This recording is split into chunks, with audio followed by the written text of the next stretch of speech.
Hello guys, welcome back to my YouTube channel. അപ്പോൾ ഇന്നത്തെ ഒരു പുതിയ വീഡിയോയിലേക്ക് എല്ലാവർക്കും സ്വാഗതം. അപ്പോൾ ഇന്ന് വെച്ചാൽ നേരത്തെ എണീച്ചിട്ടുണ്ടായിരുന്നു കേട്ടോ. അപ്പോൾ ഞാനോർത്ത് തന്നൊരു ഡേ ഇൻ മൈ ലൈഫ് പോലെ എടുക്കാമെന്ന് വിചാരിച്ചിട്ടാണ് വീഡിയോ എടുക്കുന്നത്. അപ്പോൾ ഇന്ന് ഇക്കുന് പത്തനംതിട്ട റാന്നിയിലാണ് കേട്ടോ വർക്ക് ഉണ്ടായിരുന്നത്. അപ്പോൾ ഇന്ന് നേരത്തെ പോകണം എന്ന് ഒരു 6:30 ആകുമ്പോൾ തന്നെ വീട്ടിൽ നിന്ന് പോകണം എന്ന് പറഞ്ഞിട്ടുണ്ടായിരുന്നു. അങ്ങനെ ഇപ്പോൾ ഒരു സമയം 6:15 കഴിഞ്ഞ് 6:20 ആയിട്ടുണ്ട്. അപ്പോൾ നമ്മൾ എണീച്ച് റെഡി ആയിട്ടുണ്ട് കേട്ടോ. അപ്പോൾ എമിയാണെങ്കിൽ നല്ല ഉറക്കത്തിലാണ്. ഒരു 5:30 5:45 ഫീഡ് ചെയ്തിട്ട് ഉറങ്ങിയിട്ടുണ്ടായിരുന്നുള്ളൂ. അത് കഴിഞ്ഞിട്ട് ഞാനങ്ങനെ ഉറങ്ങിയിട്ടില്ല. കാര്യം 6 മണിയൊക്കെ ആകുമ്പോഴത്തേക്ക് ഇക്കുനെ വിളിക്കണമല്ലോ. അപ്പോൾ ഇക്കുതേ റെഡി ആവാൻ നിൽക്കുകയാണ്. അപ്പോൾ ഞാൻ പോയിട്ട് നേരെ ചായ ഇടട്ടെ. ഇക്കുന് ചായ കൊടുത്തിട്ട് വേണം വിടാനായിട്ട്. നാസ്ത ഒന്നും കൊടുക്കേണ്ട, അവർ പോണ വഴിക്ക് കഴിച്ചോളൂ എന്ന് പറഞ്ഞിട്ടുണ്ട് കേട്ടോ. അപ്പോൾ ചായ ഇടാൻ വേണ്ടിയിട്ട് വന്നേക്കാണ് ഞാൻ ഇവിടെ. അപ്പോൾ എല്ലാവരും നിസ്കാരമൊക്കെ കഴിഞ്ഞിട്ട് കുറച്ച് നേരം കൂടെ കിടന്നിട്ടാണ്. വേറെ ആർക്കും ഇപ്പോൾ ഇത്രയും നേരത്തെ ഒന്നും പോകേണ്ട കാര്യമില്ല. അപ്പോൾ ഒരു കുറച്ചുകൂടെ കഴിഞ്ഞിട്ട് എണീറ്റാൽ മതിയല്ലോ എന്ന് ഓർത്തിട്ട് പോയി കിടന്നതാണ്. അപ്പോൾ ഞാനങ്ങനെ എണീറ്റ് വന്നിട്ടുണ്ടായിരുന്നു കേട്ടോ. അപ്പോൾ ഉമ്മയുണ്ട് ഇവിടെ, ബാക്കി എല്ലാവരും പോയി കിടന്നേക്കാണ് കേട്ടോ. ഉമ്മ പയ്യെ നാസ്തയുടെ പരിപാടികളൊക്കെ അടുപ്പിക്കുന്നുണ്ട്. അപ്പോൾ ഞാൻ ചായ ഇടാനുള്ള പരിപാടിയാണ്. അപ്പോൾ ചായ ആയിട്ട് കൊണ്ടുപോയി കൊടുത്തു കഴിഞ്ഞാൽ ചൂടോടുകൂടി കുളിച്ചിറങ്ങുമ്പോൾ ഒരു സുഖം ഉണ്ടാവുമല്ലോ തണുപ്പിനൊക്കെ. അപ്പോൾ ഇക്കുവാണെങ്കിൽ ചായ ഒരുപാടൊന്നും കുടിക്കില്ല കേട്ടോ. ആകെ ഒരു ഇച്ചിരിക്കോളം കുടിക്കുകയുള്ളൂ. ഈ കൊണ്ടുപോയി കൊടുക്കണ എന്നെ ബാക്കിയാക്കിയിട്ട് തിരിച്ചു തരും. ഒരു പകുതി ഒക്കെ ആയിട്ടേ കുടിക്കുകയുള്ളൂ കേട്ടോ. ഒരുപാട് ചായ കൊടുക്കണത് ഇക്കുവിന് ഇഷ്ടമല്ല. അപ്പോൾ അങ്ങനെ ചായയൊക്കെ കൊടുക്കാൻ വേണ്ടി ഞാൻ റൂമിലെത്തിയപ്പോഴത്തേക്കും എമി എണീച്ചിട്ടുണ്ട്. വെട്ടവും അനക്കമൊക്കെ കേട്ടപ്പോൾ തന്നെ കൊച്ചി എണീച്ചിട്ടുണ്ട്. ചെല്ലുമ്പോൾ ഇക്കും എമിയും കൂടെ നല്ല കളിയിലായിരുന്നു. അപ്പോൾ അങ്ങനെ ഞാൻ നേരെ വന്നിട്ട് എന്തായാലും നാസ്ത ആക്കാനല്ലോ, ജ്യൂസ് അടിച്ച് കൊടുക്കാമെന്ന് വിചാരിച്ചിട്ട് അങ്ങനെ ജ്യൂസ് അടിക്കാൻ വേണ്ടിയിട്ട് നിൽക്കുവാണ്. ആ ടൈമിൽ അവിടെ പപ്പായും മോനും നല്ല കളിയിലാണ് കേട്ടോ. നല്ല സൗണ്ട് എനിക്ക് അടുക്കളയിൽ നിന്ന് കേൾക്കാം. ഞാനിപ്പോൾ ജ്യൂസ് അടിച്ച് കൊടുത്തതെന്ന് വെച്ച് കഴിഞ്ഞാൽ നാസ്ത ആക്കും വരെയുള്ള നല്ല ഗ്യാപ്പ് ഉണ്ടായല്ലോ. ഇപ്പോൾ രാവിലെ ഒരു 6:30 പോവല്ലേ.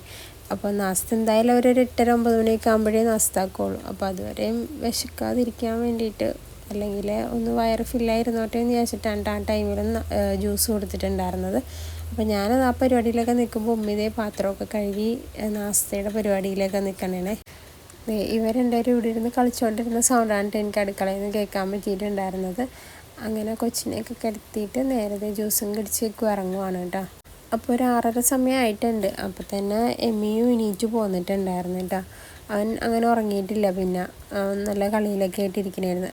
അപ്പോൾ അങ്ങനെ ഇക്കു സാധാരണ പോകുമ്പോഴും ഇങ്ങനെ ഇതേപോലെ വന്നിട്ട് സിറ്റൗട്ടിൽ വന്ന് ഇങ്ങനെ നോക്കി നിൽക്കാറുണ്ട് കേട്ടോ. അപ്പോൾ അതേപോലെ ഞാനിങ്ങോട്ട് എടുത്തുകൊണ്ട് പോന്നിട്ടുണ്ടായിരുന്നു. അങ്ങനെ ഇക്കു പോയി കഴിഞ്ഞതിന് ശേഷം ഞാനും കൊച്ചും കൂടെ കുറച്ച് നേരം കൂടെ കിടന്നിട്ട് ഇനി എണീക്കാമല്ലോ എന്ന് ഓർത്ത്. കാര്യം 6:30 ആയിട്ടുണ്ടായിരുന്നുള്ളൂ. അപ്പോൾ അങ്ങനെ എമ്മിയായിട്ട് ഞാൻ പോയി കിടന്നതാണ്. പക്ഷേ ചെറുക്കനൊരു അടിക്ക് ഉറങ്ങണുണ്ടായിരുന്നില്ല കേട്ടോ. എങ്ങനെയൊക്കെ നോക്കിയിട്ടും കുഞ്ഞു ഉറങ്ങണുണ്ടായിരുന്നില്ല. ഭയങ്കര കളിയും ചിരിയും വർത്താനമൊക്കെ ആയിരുന്നു. അങ്ങനെ പിന്നെ കുറേ നേരം കഴിഞ്ഞിട്ടാണ് ഇച്ചിരി പാലൊക്കെ കൊടുത്തു കഴിഞ്ഞപ്പോൾ അവൻ ഉറങ്ങിയത്. ഉറങ്ങി ഞാൻ വേഗം വന്നിട്ട് എണീറ്റ് നാസ്താക്കിയിട്ടോ. നാസ്താക്കി കഴിഞ്ഞാൽ എനിക്ക് എന്താണെന്ന് അറിയാൻ പാടില്ല, പ്രഗ്നൻ്റ് ആയതിന് ശേഷം തൊട്ടുള്ളൊരു ശീലമാണ് കേട്ടോ. ഒരു ചെറിയ മധുരം കഴിക്കണം. എന്തോ വായിലൊക്കെ എന്തോ മധുരം കഴിക്കാനുള്ള ഭയങ്കര ക്രേവിങ്സ് തോന്നും കേട്ടോ ഫുഡ് കഴിച്ച് കഴിഞ്ഞാൽ. അത് കഴിഞ്ഞപ്പോൾ തന്നെ അലക്കി വെച്ചിട്ടുണ്ടായിരുന്നു. അപ്പോൾ അതെല്ലാം വിരിച്ചിടുവാണ്. നല്ല വെയിലുള്ള ദിവസമാണ് കേട്ടോ. ഒരു ട്രിപ്പൊന്നും അല്ല, 2 3 ട്രിപ്പ് തുണി ഉണക്കാനുണ്ടായിരുന്നു. തലേ ദിവസം നല്ല മഴയായ കാരണം നമുക്ക് ഉണക്കാൻ പറ്റിയിട്ടുണ്ടായിരുന്നു. അങ്ങനെ ആ പരിപാടികളൊക്കെ കഴിഞ്ഞ് വന്നപ്പോഴത്തേക്കും എമി എണീച്ചിട്ടുണ്ടായിരുന്നു. അപ്പോൾ എമീനെ നേരെ കുളിപ്പിക്കാൻ വേണ്ടിയിട്ട് കിടത്തിയിട്ടുണ്ടായിരുന്നു കേട്ടോ. ആ കുളിപ്പിക്കാൻ കിടത്തുന്ന ടൈമിലാണ് ഞാൻ വൈറ്റമിൻ്റെ ഡ്രോപ്സ് കൊടുക്കാറ്. കാര്യമില്ലെങ്കിൽ മറന്നു പോകും. ഈ സമയത്ത് കൊടുത്തു കഴിഞ്ഞാൽ എല്ലാ ദിവസവും അത് കറക്റ്റായിട്ട് അങ്ങനെ കൊടുത്തു പോയിക്കോളൂ കേട്ടോ.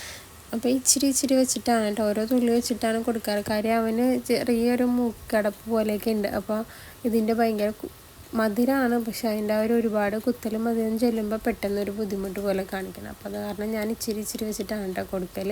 പക്ഷേ അവനത് ഇഷ്ടമാണ്. അവനിങ്ങനെ വേഗം വലിച്ചു കുടിക്കുകയും ചെയ്യും. അപ്പോൾ അങ്ങനെ കുളിയെല്ലാം കഴിഞ്ഞ് കഴിഞ്ഞിട്ട് ഷീറ്റ് നമ്മൾ സിറ്റ് ഔട്ടിലാണ് കേട്ടോ വെക്കൽ. കാര്യം അവിടെ ഇട്ട് കഴിഞ്ഞാൽ അങ്ങനെ കിടന്ന് ഉണങ്ങിക്കോളും വെയിൽ കൊണ്ടിട്ട്. അപ്പോൾ വൈകിട്ടാകുമ്പോഴത്തേക്കും ഉണങ്ങിയൊക്കെ ഇരുന്നോളും. അപ്പോൾ കുളിയെല്ലാം കഴിഞ്ഞ് അവിടെ ലോഷനും കാര്യങ്ങളൊക്കെ തേച്ചുകൊണ്ടിരിക്കുന്നുണ്ട്. ആ ടൈമിൽ ഞാൻ ബനിയൻ എടുത്തുകൊണ്ട് പോവാണ് ഡ്രസ്സ് ചെയ്യാൻ വേണ്ടിയിട്ടുള്ള. ഈ ഒരു ഡ്രസ്സ് എല്ലാവർക്കും ഭയങ്കര ഇഷ്ടമാണ് കേട്ടോ. ഇങ്ങനെ ഒരു സ്ട്രൈപ്സ് വന്നിട്ട് ആഷ് കളറ്. അപ്പോൾ കുറച്ചുകൂടെ തുണി വിരിക്കാനുണ്ടായിരുന്നു. അപ്പോൾ അതും കൂടെ ഞാൻ നേരെ വന്ന് വിരിക്കുകയാണ്. അപ്പോൾ ഉമ്മയാണ് എമ്മീനെ ഒരുക്കുകയും കാര്യങ്ങളൊക്കെ ചെയ്യണത്. ലോഷനൊക്കെ തേച്ച് ഉടുപ്പൊക്കെ ഇട്ട് കഴിയുമ്പോഴാണ് ഞാൻ ചെല്ലാണ് ഇതേപോലെ പിരിക എഴുതാനായിട്ട്. പിരിക ഞാൻ തന്നെയാണ് എഴുതൽ. എനിക്ക് തന്നെ എഴുതിയാലേ എനിക്ക് തൃപ്തിയാവുള്ളൂ കേട്ടോ. അപ്പോൾ ഞാൻ മറ്റേ ബ്രഷ് കൊണ്ടൊന്നും അല്ല കേട്ടോ പെരുകനെ എഴുതുന്നത്. കാര്യം എനിക്കത് വെച്ച് എഴുതാൻ വശയില്ല, എഴുതിയിട്ടൊന്നും ശരിയാവില്ല. ഞാൻ തുടക്കം തൊട്ടേ ഈ ബഡ്സ് കൊണ്ടാണ് കേട്ടോ എഴുതിക്കൊണ്ടിരുന്നത്. ആദ്യം ആ ബഡ്സിൻ്റെ പഞ്ഞിയുള്ള ഭാഗം വെച്ചിട്ടായിരുന്നു എഴുതിക്കൊണ്ടിരുന്നത്. പിന്നെ ഞാനത് ഒടിച്ചിട്ട് അതിൻ്റെ ബാക്ക് സൈഡ് കൊണ്ട് എഴുതിയപ്പോൾ നല്ല വൃത്തിക്ക് വരാൻ തുടങ്ങിയിട്ട് ഉറങ്ങിയ കൊച്ചായിരുന്നു. കണ്ണ് എഴുതിക്കൊണ്ടിരുന്നപ്പോൾ എണീറ്റ്. ഒരു പിരികം മാത്രമേ എനിക്ക് എഴുതാൻ പറ്റിയിട്ടുള്ളൂ. മറ്റേത് ഞാൻ ജസ്റ്റ് ഒന്ന് വരച്ചപ്പോഴത്തേക്കും എണീറ്റ്. പിന്നെ ഒരു രക്ഷയില്ലായിട്ട് ഉറങ്ങാൻ തന്നെ ഉണ്ടായിരുന്നില്ല. അപ്പോൾ ആ ഒരു പിരികം കൊണ്ടാണ് ഈ കളിയൊക്കെ കാണിക്കുന്നത്. ഇപ്പോൾ കിടത്തിയ ഉടനെ കമ്മരലാണ് കേട്ടോ പരിപാടി. അപ്പോൾ ഇത് കമ്മന്ന് കിടപ്പുണ്ടപ്പോൾ എനിക്ക് പേടിയായി ഇട്ടത് പടരുമോ എന്നുള്ളത്. അപ്പോൾ അതാരം ഞാൻ ആ ഇട്ടെടുത്ത് കുറച്ച് പൗഡർ ഇട്ട് കൊടുത്തേക്കാണ് കേട്ടോ പടരാതിരിക്കാൻ വേണ്ടിയിട്ട്.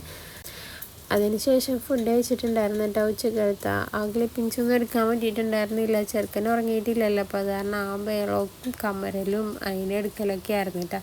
അങ്ങനെ അതെല്ലാം കഴിഞ്ഞ് ഫുഡ് കഴിക്കലും കഴിഞ്ഞിട്ട് വെയിലാറി കഴിഞ്ഞപ്പോഴത്തേക്കും പോയിട്ട് തുണി എടുത്തിട്ടുണ്ടായിരുന്നു. ഒരുപാടുണ്ടായിരുന്നല്ലോ ഉണക്കാനിട്ടത്. അതെല്ലാം എടുത്തുകൊണ്ട് വന്നിട്ടുണ്ടായിരുന്നു കേട്ടോ. അതും കഴിഞ്ഞ് രാത്രിത്തേക്കുള്ള വെക്കുവാണ് കേട്ടോ. ചോറാണ് വെക്കുന്നത്. അതിൻ്റെ ഒപ്പം വാപ്പി വന്നപ്പോൾ കക്കയിറച്ചി മേടിച്ചുകൊണ്ട് വന്നിട്ടുണ്ട്. അപ്പോൾ ചോറും കക്കയിറച്ചിയും ആക്കാമല്ലോ വിചാരിച്ച്. ഇവിടെ എല്ലാവർക്കും കക്കയിറച്ചി ഭയങ്കര ഇഷ്ടമുണ്ട്. ഇച്ചിരി മൊരിച്ച് വെക്കുന്നതാണ് എല്ലാവർക്കും ഇഷ്ടം. അപ്പോൾ അങ്ങനെ ആ പരിപാടികളെല്ലാം കഴിഞ്ഞിട്ടുണ്ട്. അപ്പോൾ ഇച്ചിരി നേരം റെസ്റ്റ് എടുത്ത് കിടക്കാമെന്ന് വിചാരിച്ചിട്ട് വന്നേക്കാണ് കേട്ടോ. എല്ലാ പണിയും കഴിഞ്ഞിട്ടുണ്ട് കേട്ടോ. അപ്പോൾ ഇതിൽ ഒരുപാട് ക്ലിപ്പിങ്സ് ഒന്നും എടുക്കാൻ പറ്റിയിട്ടില്ല. ഉള്ളത് വെച്ചിട്ട് ഞാനൊരു വീഡിയോ ആക്കിയതാണ് കേട്ടോ. അപ്പോൾ ഇന്നത്തെ വീഡിയോ ഇഷ്ടപ്പെട്ടാൽ ചാനലൊന്ന് സബ്സ്ക്രൈബ് ചെയ്ത് സപ്പോർട്ട് ചെയ്യുക. അപ്പോൾ അടുത്ത വീഡിയോ ആയിട്ട് വരണവരെയും ബൈ.